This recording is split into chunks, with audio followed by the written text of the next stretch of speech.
Hi යාළුවනේ. ඉතින් අදත් අලුත් වීඩියෝවක් අරන් ආවා. අද ගෙනාවේ බෙහෙත් වර්ග ගැන ටිකක්.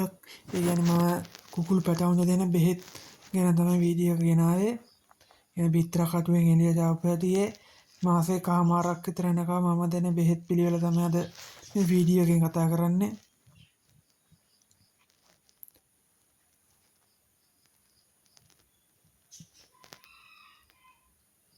හරි එහෙනම් අපි බලමු මුලින්ම දෙන බෙහෙත් එක. මේ තියෙන්නේ ග්ලූකෝෆාම් කියන එක. මේක ග්ලූකෝස් එකක්. මේක දෙන්න ඕන පළවෙනි දවස් දෙකේ. ඊගෙන බිත්තර කටුවෙන් එළියට ආපු ගමන් දැන් මැෂින් එකේ පැය 4-5ක් විතර තියලා එළියට ගත්තන් පස්සේ මුලින්ම දෙන්න ඕනේ මේක. මම දෙන්නේ මේක. වතුර ලීටරයකට මේ සැඳි දෙකක් වගේ දාලා තමයි මේක දෙන්නේ. පළවෙනි දවස් දෙක මේක තමයි දෙන්නේ. ග්ලූකෝෆාම් කියන ග්ලූකෝස් එක. මේ ග්ලූකෝස් එක.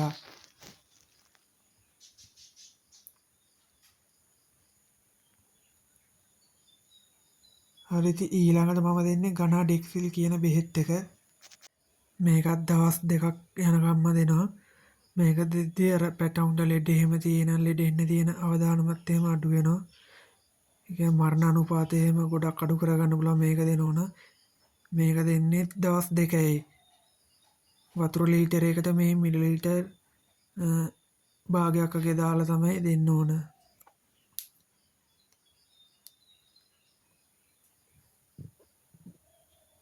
හරි ඊට පස්සේ මම දෙන්නේ මේ චික්ටොනික් කියන එක. මේකත් දවස් 3ක් දෙනවා. ගනාඩෙක්සෙල් එක දවස් දෙකක් දීලා ඉවරුනාන් පස්සේ මේක දවස් 3ක් යනකම් එක දිගට මේක දෙන්නේ. මේක දෙද්දී ඉතින් අර සත්තුන්ගේ වර්ධනය ඉක්මන් වෙනවා.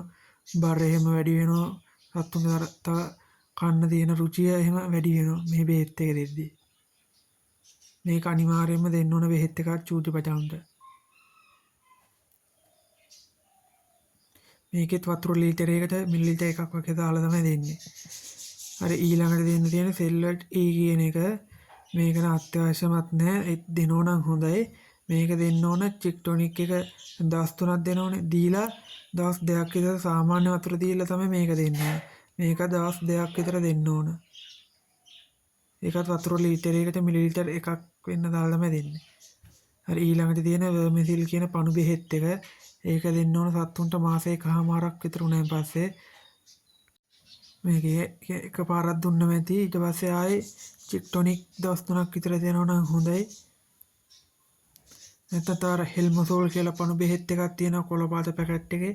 ඒකත් හොඳයි. මේකත් හොඳයි. දෙකම එකයි. දෙකෙන් කැමති එකක් දෙන්න පුළුවන්.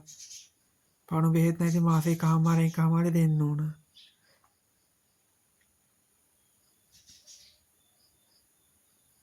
මේක ගහලා තියෙන දෙන්න ඕන විදිය ඒ විදිය දුන්නම හරි.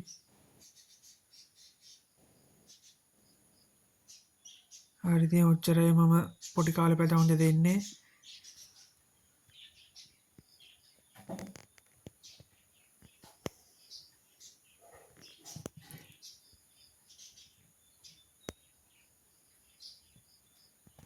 අද වීඩියෝ එකේදී මෙච්චරයි.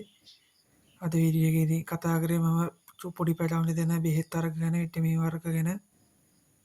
මේ ටික තමයි ඉතින් මම හැමදාම දෙන්නේ. හරි ඉතින් වීඩියෝ එක මෙතනින් ඉවරයි.